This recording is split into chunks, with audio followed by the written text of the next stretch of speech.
This is SSPTV News, brought to you by Samsung Productions and the Hazleton Standard Speaker. A local woman tells us why she's opposed to a cell phone tower plan in her area next.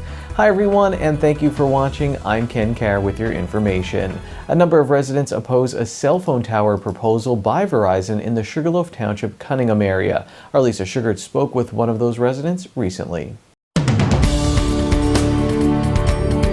A variance request is before the Sugarloaf County Zoning Hearing Board right now for a cell tower that is proposed for Ackerman Lane. A resident who lives on Ackerman Lane joins me now, Amy Long. Amy, you're concerned about this proposal for a cell tower that will be put literally, you say, right in your backyard. So tell us about your concerns. First, let me start out by saying that the residents of Cunningham and Sugarloaf were blindsided by this request. To this day, there are still many that are unaware of what the borough wants to do. Not only does the tower pose health requests within a certain radius, but also the impact of population decrease of the migrant birds, the birds of prey, and the wildlife that circle the property daily, which a family of geese just gave birth to the other day, which is beautiful. The tower not only decreases property value, it's a major eyesore for our beautiful valley. My question is will Verizon put a containment area in to contain any spills that happen from the generator next to the tower? What happens if Verizon goes bankrupt one day? Who would be responsible for the takedown of the tower? Has anyone actually seen videos or statistics of towers falling over? Because I have, and it's a pretty scary thing. Verizon says that it will improve their coverage and their capacity in the area. So that's why they need it. What's your response to that? My entire family has Verizon as our cell phone carrier.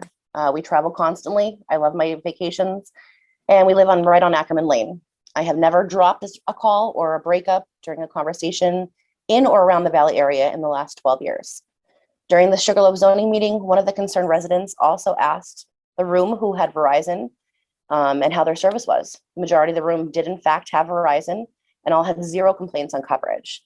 The first zoning meeting we attended in Sugarloaf, one of the Verizon wireless witnesses stated that as the crow flies, the surrounding towers are sectioned 10 miles apart. This, in fact, was a false statement. One of the residents who this tower also affected looked it up during our meeting, where in fact he found that they actually are within a 5-mile radius from one another. And my conclusion to this question is, don't fix what isn't broken. That hearing for the variance was continued. It will be taking place, picking up again and resuming on May 24th. In the meantime, you have started a petition.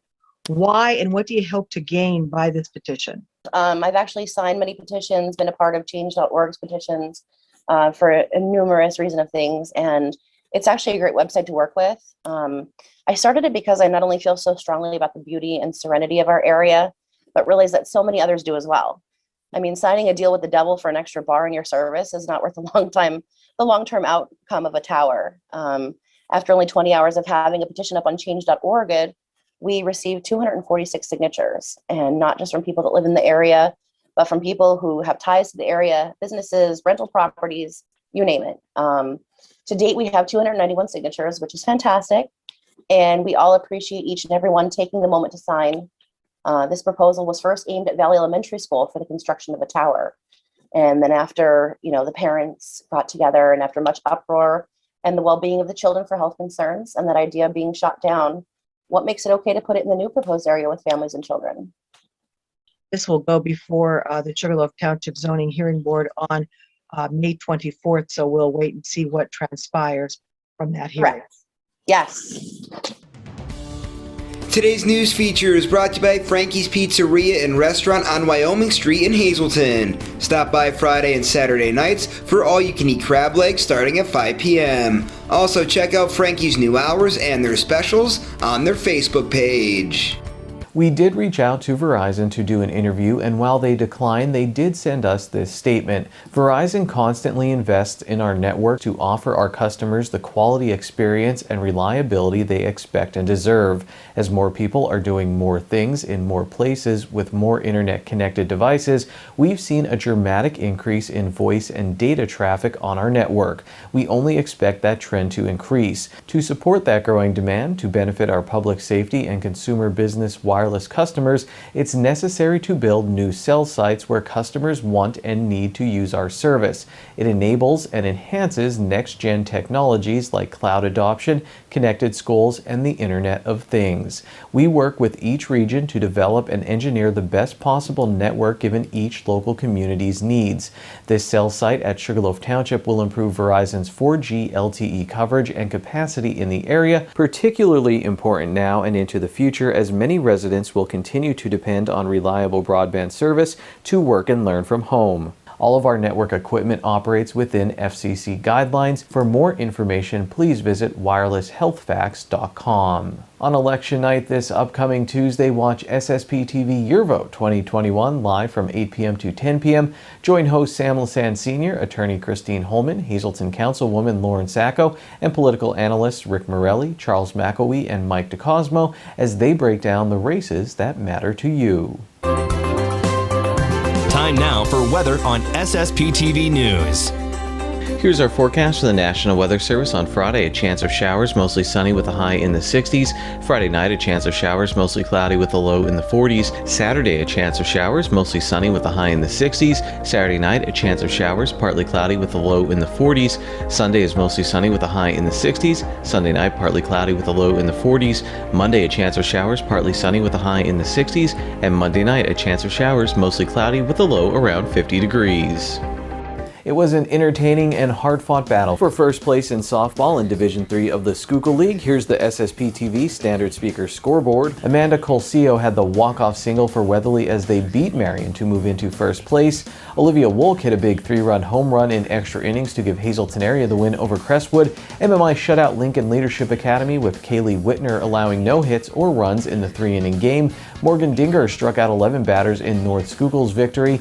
In baseball, MMI won on Senior Day with senior Colin Williams getting the big hit, a 2-run home run. Marion's Brian Hinkle allowed no hits, no walks, and struck out 8 in Marion's 5-inning victory over Weatherly.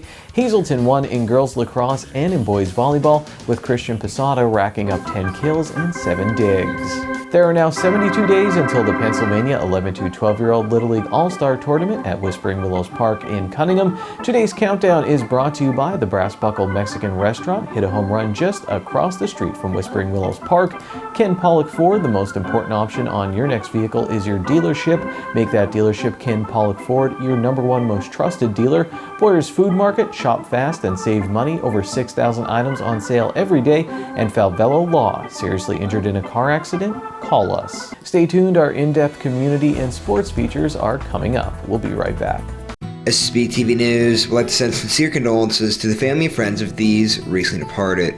Patricia A. Camelli, age 85, of Hazelton. Mass will be held on Monday at 11 a.m. at Church of St. Joseph. Friends may call Monday from 9 to 11 a.m. at the church. The David D. Jarrett Funeral Home in Monomoy City is in charge of arrangements. Patrick G. Patty Gallagher of Hazelton, the Joseph B. Conahan Funeral Home will announce their arrangements. Dominic J. La Regina, age 90, of Cunningham, a funeral service will be held on Saturday at 12 noon at the Joseph A. Moran Funeral Home. Friends may call Saturday from 11 a.m. until 12 noon at the funeral home. Amelia C. McKella, age 93, of Hazelton, services will be private under the McEwilchek Funeral Home. And John Jack Oliver, age 74, of Drums, a memorial service will be held on June 6th from 11 a.m. until 12 noon at Christ Lutheran Church in Cunningham. Today's social and obituary report is brought to you by Harmon Funeral Homes and Crematory. Call 570-788-0977 or go to harmonfuneral.com.